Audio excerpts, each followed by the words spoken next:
నమస్తే, నేను మీ journalist Madan Mohan. Welcome to our Madan TV news channel. Madan TV news channel బాగా ఆదరిస్తున్న వీక్షకులకు ఒక చిన్న రిక్వెస్ట్. ఛానల్లో వచ్చే సమాచారాలను చూసిన తర్వాత అలాగే వెళ్ళిపోతున్నారు. ఇప్పటి వరకు ఈ ఛానల్కు సబ్స్క్రైబ్ చేయని వారు తప్పక సబ్స్క్రైబ్ చేయండి.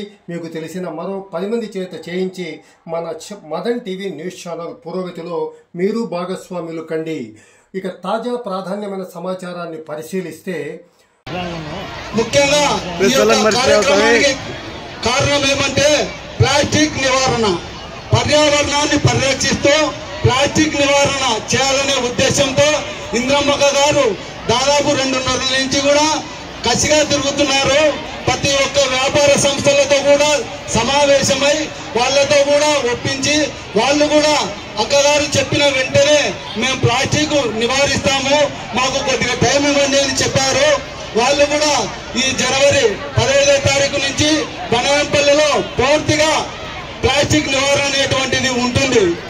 మీరు ముఖ్యంగా ఒకటి గమనించాలి, చాలా మంది అధికారంలోకి వచ్చిన తర్వాత స్వప్రయోజనాల కోసం పరితపిస్తుంటారు. ఇందిరమ్మక్క గారు ఎలక్షన్ల కంటే ముందు కష్టపడ్డారు, ఎలక్షన్ల తర్వాత కూడా ప్రజల కోసమే తిరుగుతున్నారు. మీరు ఇది ఒక్కటి కూడా చేసి గమనించాలా. అక్క చేస్తున్నటువంటి ఈ పని వాళ్ళ సొంత విషయం కాదు, మన బనగానపల్లి పట్టణం బాగుండాలా, బనగానపల్లి పట్టణంలోని ప్రజలు కూడా ఆరోగ్యంగా ఉండాలనే ఉద్దేశంతో ఈ యొక్క మహత్తరమైన కార్యక్రమాన్ని చేస్తుంది. ముఖ్యంగా అక్కగారు చెప్పారు, గోవులు బనగానపల్లిలో దాదాపు పెట్రోల్ పంపు సమీపంలో అయితేనేమి ఇక్కడ మొత్తం కూడా అడ్డదిడ్డంగా ఎక్కడంటే అక్కడ ఉండేటివి. దాని మీద చర్య తీసుకొని వాటన్నిటిని కూడా గోశాలకు పంపించడం జరిగింది.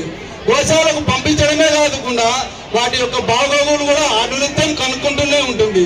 ఈ యొక్క కార్యక్రమానికి పంచాయతీ బోర్డు ఈఓ గారు అయితేనేమి, పోలీస్ డిపార్ట్మెంట్ అయితేనేమి బాగా సహకరించారు. వారికి కూడా మీకు మహాసభ తరఫున ధన్యవాదాలు తెలియజేసుకుంటున్నాను. ముఖ్యంగా వ్యాపారస్తులు కూడా మేము అడిగిన వెంటనే